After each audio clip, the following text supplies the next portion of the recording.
Hello दोस्तों, आप सभी का स्वागत है आज की वीडियो में। आज की वीडियो में हम बात करेंगे जो कि मैं आपको पर्यावरण अध्ययन यानी कि ईवीएस के शॉर्ट नोट्स करवा रहा था। अगर आपने हमारी वीडियो देखी होगी तो आपको पता होगा, जिसमें मैंने आपकी 8 क्लासेस ली थी ईवीएस शॉर्ट नोट्स की, और उसी से रिलेटेड क्वेश्चंस भी किए थे जो कि आपको हेल्प करेंगे सीटेट 2021 क्रैक करने में। ओके, तो उस सीरीज को कंटिन्यू करते हुए आज हम बात करेंगे उसके आगे वाले टॉपिक के बारे में। तो नोटबुक उठा लीजिए और डाल लीजिए क्लास नंबर 9th, और टॉपिक का नाम आवर फूड या हमारा भोजन। तो आज का हमारा पहला पॉइंट है भोजन यानी फूड। हमें भूख लगने का पता मस्तिष्क के हाइपोथैलेमस से चलता है।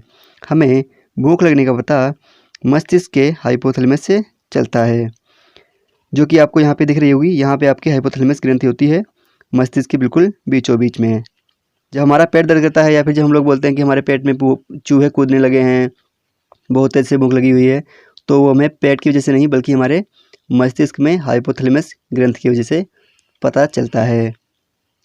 नेक्स्ट पॉइंट है हमारा मिड डे मील। ये एक इम्पोर्टेंट पॉइंट है जो कि हाई कोर्ट ने फैसला लिया था 28 नवंबर 2001 को। उच्चतम न्यायालय ने कक्षा 1 से 8 तक के बच्चों को मध्याह्न भोजन अधिकार दिया कि उन्हें पका गर्म भोजन मिलना चाहिए। उससे पहले क्या होता था, उससे पहले 1 to 5 वाले बच्चों को पका पकाया नहीं बल्कि पाउच में खाना मिलता था, पाउच में कच्चा खाना दिया जाता था। नेक्स्ट पॉइंट है हमारा जीभ। जीभ बहुत इंपॉर्टेंट पॉइंट है, हेडिंग डाल के लिख लीजिएगा। जीभ पर 4 तरह की 9000 से ज़्यादा स्वाद ग्रंथि होती हैं। आप लोगों ने जीभ पर देखा होगा, जो छोटे छोटे रेसे टाइप की बने होते हैं, पॉइंट पॉइंट बने होते हैं, वो हमारी स्वाद ग्रंथि होती हैं, जिनकी संख्या 9000 से ज़्यादा होती है। आगे लिखा हुआ है जीभ के किस हिस्से में स्वाद का पता ज़्यादा चलता है, यानी जीभ का कौन सा भाग होता है, वो कौन सा पार्ट होता है जहाँ से हमें स्वाद का पता ज़्यादा चलता है। तो पार्ट होता है जीभ के अगले वाला हिस्सा, जीभ का आगे वाला हिस्सा। आगे बढ़ते हैं। नेक्स्ट पॉइंट है जीभ के आगे के भाग से मीठा, यानी जीभ का जो आगे का भाग होता है यहाँ से हमें मीठा, जीभ बीच में नमकीन, यानी बीच का मतलब हो गया यहाँ से, ठीक है, ये बीच नहीं यहाँ से है, ठीक है, बीच में नमकीन, बगल में खट्टा, यानी उसी के बगल में यहाँ से खट्टे का, और पीछे कड़वे का केंद्र होता है, और ये पीछे कड़वा, यानी सबसे आगे मीठा, फिर उसी के पास में नमकीन, फिर उसी के ऊपर खट्टा, फिर उस सबसे पीछे कैसा होता है, कड़वा होता है। यानी हम लोग पहले कैसा खाना चाहते हैं, हम लोग पहले अच्छा खाना चाहते हैं, मीठा खाना चाहते हैं, तो सबसे आगे मीठा, सबसे पीछे कड़वा। आगे बढ़ते हैं। नेक्स्ट पॉइंट हमारा मानव के दांत से रिलेटेड पॉइंट है, इंपॉर्टेंट पॉइंट है, नोट कर लीजिएगा, हेडिंग डाल लीजिए ह्यूमन टीथ, यानी मानव दांत। मानव के दांत 2 बार निकलते हैं, सभी को पता होगा। पहला दूध के दांत, दूसरा स्थायी दांत। लिखा हुआ है पॉइंट, दूध के दांत की संख्या 20 होती है तथा स्थायी दांतों की संख्या 32 होती है, जो कि आप लोगों के एनसीईआरटी में ये लिखा हुआ है। दूध के दांतों की संख्या 20 तथा परमानेंट दांतों की संख्या 32 होती है। और यहाँ पे एक पॉइंट और आप लोग लिख लीजिएगा कि जो दूध के दांत होते हैं वो एक बार टूटने के बाद में दोबारा निकल आते हैं, लेकिन जो परमानेंट दांत होते हैं, आपके जो परमानेंट टीथ होते हैं, वो एक बार टूटने के बाद में दोबारा नहीं निकलते हैं, आर्टिफिशियल लगवाने पड़ते हैं। आगे बढ़ते हैं। लिखा हुआ है दंत एनिमल मानव शरीर का सबसे कठोरतम भाग है जो कैल्शियम फॉस्फेट से बना होता है। दांत का एनिमल वाला जो भाग होता है ये शरीर का सबसे कठोरतम भाग होता है, जो किससे बना होता है, कैल्शियम फॉस्फेट से बना होता है।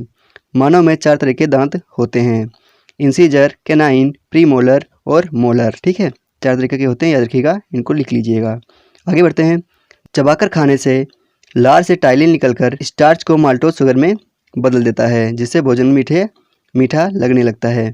जब हम लोग चबाकर खाते हैं तो लार से टाइलिन निकलता है, जो कि स्टार्च को माल्टोज शुगर में बदल देता है, जिससे हमें भोजन मीठा लगने लगता है। इसीलिए क्या बोलते हैं कि भोजन को चबा चबा कर खाना चाहिए, जिससे भोजन जल्दी पचता है और हमें ऊर्जा ज़्यादा देता है। आगे बढ़ते हैं। नेक्स्ट पॉइंट है हमारा कहानी खिड़की वाले पेट की। तो इस कहानी में हम लोग बात करेंगे मार्टिन नामक एक सैनिक और डॉक्टर बोमेंट नामक एक साइंटिस्ट, यानी वैज्ञानिक कह लीजिए, जो कि बाद में वैज्ञानिक बन गए, पहले क्या थे, डॉक्टर थे, ठीक है। तो राजेश उत्साही द्वारा लिखित कविता से लेकर बनाई गई है ये कहानी। जो कविता कब आई थी, 1985 में आई थी, चकमक पत्रिका में दी गई थी। ठीक है, लिखा हुआ है मार्टिन नामक सैनिक के पेट में गोली लगने से छेद होने पर डॉक्टर वोमेंट के पास ले जाया गया। जब इनके पास में ले जाया गया तो उन्होंने उसकी देख रेख की और उसको मरहम पट्टी किया। धीमे धीमे वो सही होने लगा। ठीक है, करीब 1.5 साल के बाद में जब वो पूरी तरह से सही हो गया था, फिर भी उसके पेट में एक छोटा सा छेद रह गया था। ठीक है, जहाँ से उन्होंने देखा कि पेट के अंदर खाना कैसे पचता है और क्या कौन कौन से एंजाइम पेट के अंदर बनते हैं। फिर उन्होंने क्या किया, जो है मार्टिन के पेट से पाचक एंजाइम्स निकाल लिया, जो पाचक रस होता है उसको निकाल लिया और एक गिलास में रख दिया। फिर गिलास में रखने के बाद में उन्होंने उसमें कुछ खाने के टुकड़े यानी कुछ भोजन उसमें डाला। जो भोजन का टुकड़ा उस गिलास में डाला गया जिसमें पाचक रस रखा था, वही सेम चीज़ उसको मार्टिन को खिलाई गई। फिर उसके बाद में उन्होंने एक चार्ट दिया जिसमें लिखा हुआ है कि भोजन कैसे पचा, गिलास में कितनी देर में पचा और पेट में पचने में कितना समय लगा। तो जो कच्चा दूध था वो पेट के अंदर आपका 2 घंटे 15 मिनट में पच गया और गिलास में कितनी देर में पचा, 4 घंटे 45 मिनट में। उबला हुआ जो दूध था वो पेट के अंदर 2 घंटे में पच गया और गिलास में 4 घंटे 15 मिनट पचा। पूरी तरह जो उबला अंडा था वो 3 घंटे 30 मिनट में पचा, कहाँ पे, पेट के अंदर, और 8 घंटे में गिलास में। जो कम उबला अंडा था वो पेट के अंदर कितनी देर में पचा, 3 घंटे में, और गिलास में 6 घंटे 30 मिनट में। जो कच्चा फटा हुआ अंडा था वो 2 घंटे में पचा, कहाँ पे, पेट के अंदर, और पेट के बाहर 4 घंटे 15 मिनट में। जो कच्चा बिना फटा हुआ अंडा था वो पेट के अंदर 1 घंटा 30 मिनट में पच गया और पेट के बाहर गिलास में 4 घंटे में पचा। तो ये इंपॉर्टेंट चार्ट है, यहाँ से क्वेश्चन आ सकता है और आया भी है 1-2 बार। इसका स्क्रीनशॉट ले लीजिए। चलिए हम लोग आगे बढ़ते हैं। अब नेक्स्ट है घरेलू उपाय। अब हम बात करेंगे कुछ घरेलू उपाय के बारे में। अगर आपको आम को ज़्यादा दिन तक खाना है रख के तो उसका आप अचार या पापड़ बना लीजिए। नेक्स्ट है हमारा घरेलू उपाय। तो घरेलू उपाय में क्या है, उसको आपको मैच करना है। अगर आपको दूध बचाना है फटने से, उसको क्या करना पड़ेगा, उबालना पड़ेगा। ठीक है, पके हुए चावल को क्या करना पड़ता है, कटोरे में रखकर पानी डालकर बर्तन में रख देते हैं। हरा धनिया को गीले कपड़े में लपेट कर रखते हैं। प्याज लहसुन को खुले में रखते हैं नमी से बचाकर। तो इसका चार्ट आप लोग स्क्रीनशॉट ले लीजिएगा। पहले का इसमें हो जाएगा, पके हुए चावल को कटोरे में रखते हैं, हरा धनिया को गीले कपड़े में लपेट कर रखते हैं, लहसुन प्याज को खुले में रखते हैं नमी से बचाकर। स्क्रीनशॉट ले लीजिएगा, इंपॉर्टेंट है। आगे बढ़ते हैं। तो अब हम करेंगे आज के टॉपिक से रिलेटेड कुछ क्वेश्चंस और पीछे वाली क्लास से रिलेटेड कुछ क्वेश्चंस। 10 क्वेश्चंस हैं, आप लोगों को 10 क्वेश्चंस में से कम 8 या 9 क्वेश्चंस सही करने हैं। ठीक है, अगर आपको लोगों के 8 या 9 से क्वेश्चंस ज़्यादा गलत हो रहे हैं तो आप लोग क्लास को दोबारा देखिए और हमारी प्लेलिस्ट में जाकर वीडियो को देख सकते हैं, जो कि एक प्लेलिस्ट में कम से कम 8 वीडियो हो चुकी हैं, जो कि आप लोगों को बहुत अच्छी साबित होने वाली हैं सीटेट क्रैक करने के लिए। तो अगर आप लोगों ने चैनल को सब्सक्राइब नहीं किया है तो सब्सक्राइब कर लीजिए, वीडियो को लाइक कर दीजिए। बढ़ते हैं आगे। तो आज का हमारा पहला क्वेश्चन है, हमें भूख लगने का पता किससे चलता है। हमें भूख लगने का पता किससे चलता है, पीयूष ग्रंथि से, हाइपोथैलेमस से, अग्नाशय से या अधिवृक्क ग्रंथि से। हमें भूख लगने का पता निम्नलिखित में से किससे चलता है, चलिए बताइए। 1 2 3 4 में से कौन सा आंसर सही होगा। तो अभी हम लोगों ने पढ़ा हमें भूख लगने का पता हाइपोथैलेमस से चलता है, यानी ऑप्शन नंबर 2 बिल्कुल सही हो जाएगा। नेक्स्ट क्वेश्चन है हमारा क्वेश्चन नंबर 2, मानव के स्थायी दांतों की संख्या होती है। मानव के स्थायी दांतों की संख्या होती है, ध्यान रखिएगा स्थायी दांतों की बात कर रहा है। आई होप आप लोगों ने अब तक आंसर कर दिया होगा। तो इसका आंसर हो जाएगा आंसर नंबर 4 यानी 32। नेक्स्ट क्वेश्चन है हमारा क्वेश्चन नंबर 3, मानव शरीर का सबसे कठोरतम भाग कौन सा है। क्या वो एनामल है, क्या वो पीठ की हड्डी है, क्या वो कान की हड्डी है, क्या वो मस्तिष्क यानी ब्रेन है, चलिए बताइए।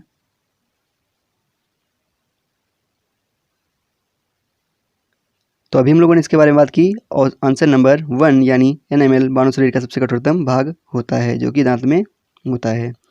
अगला क्वेश्चन है हमारा, निम्नलिखित में से भोजन पकाने यहाँ पे पकाने होगा, निम्नलिखित में से भोजन पकाने का कौन सा तरीका सबसे अच्छा है।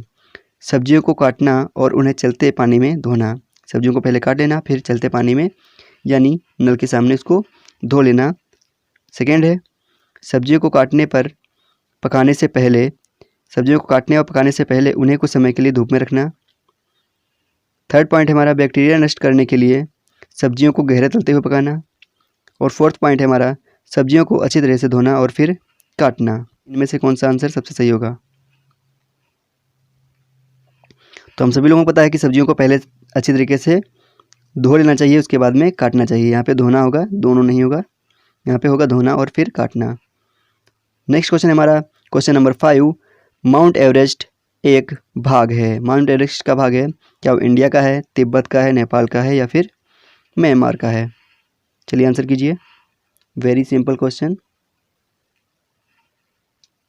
तो हम सभी को पता है माउंट एवरेस्ट नेपाल का एक पार्ट है। नेक्स्ट क्वेश्चन हमारा मल्लेश्वरी के बारे में। तो चलिए इसका पढ़िए। लिखा हुआ है कर्णम मल्लेश्वरी अंतर्राष्ट्रीय ख्याता प्राप्त भारोत्तोलक यानी वेट लिफ्टर हैं।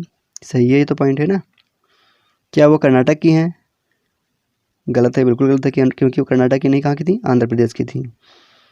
उसने अपने नाम बहुत से रिकॉर्ड बनाए। वह 130 किलो तक भार उठा सकती हैं। यहाँ पे भार होगा, ये भी सही हो गया ना। चौथा है जब वह 12 वर्ष की थी तभी से भार उठाने का अभ्यास करने लगी थी। ये भी सही हो गया। तो आपका कौन सा सही हो जाएगा? 1, 3, 4 यानी A, C और D। Option number A is the right answer. Next question है हमारा क्वेश्चन नंबर 7। किस राज्य में कसावा टेपियोका को उगाया जाता है? किस राज्य में कसावा टेपियोका को उगाया जाता है? चलिए बताइए। मेघालय, पंजाब, असम, केरल। आंसर दीजिए।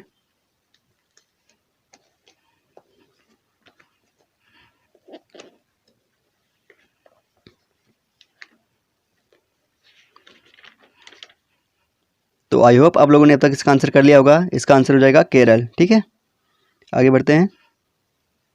नेक्स्ट क्वेश्चन है हमारा क्वेश्चन नंबर 8। कहवा एक विशेष प्रकार की चाय यानी पेय पदार्थ है। यह किस राज्य में लोकप्रिय है? कहवा यानी एक प्रकार की विशेष पेय योग्य पदार्थ है जो किस राज्य से रिलेटेड है? बताइए। क्या वो कश्मीर, कर्नाटक, असम, किससे है?